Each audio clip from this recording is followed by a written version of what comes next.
Governor, what's your reaction to the Vermont Mental Health Association's decision to cut ties to the state's Futures Project? I'm disappointed because later today, there will be an announcement by the Commissioner of Mental Health about the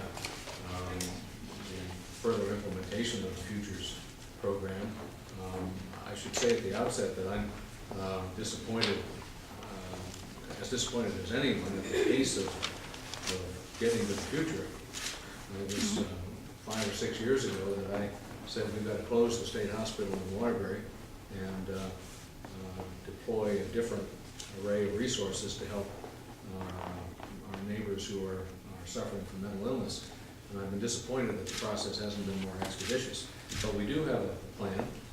It's a secure residential facility in Waterbury and some other resources around the state, and I think we ought to continue to move in that direction. How would you grade your administration's handling of the state hospital issue?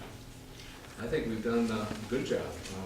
One of the first things I did right after taking office was propose a budget adjustment that had an increase of 22% perhaps in the budget of the state hospital, to give it the resources it needed. It had been starved, to be perfectly honest, before I took office, and one of my first acts budgetarily was to upgrade the resources there and give them the support they need to run a good hospital.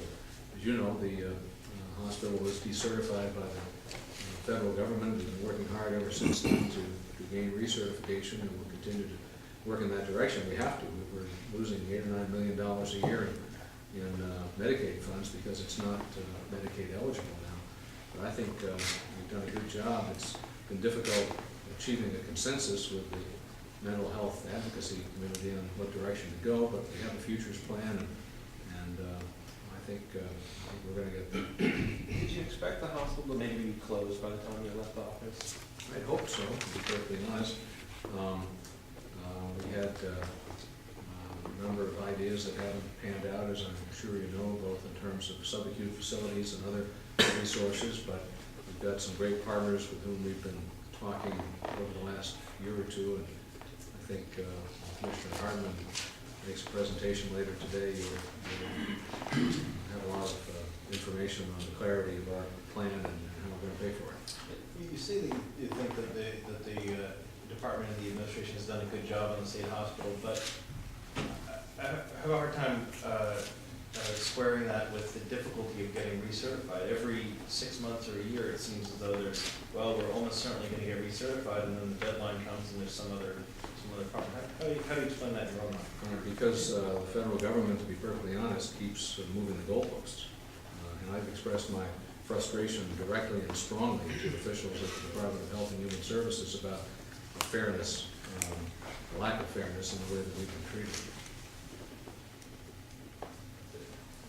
How much state support is, or how much support financially is the state going to put behind this plan? Because that seemed to be what was derailing, I know, at least interest in Rutland, not being able to secure outside financing without state support. Is that going to be more detailed today? In terms of I don't want to get ahead of the Commissioner's presentation, but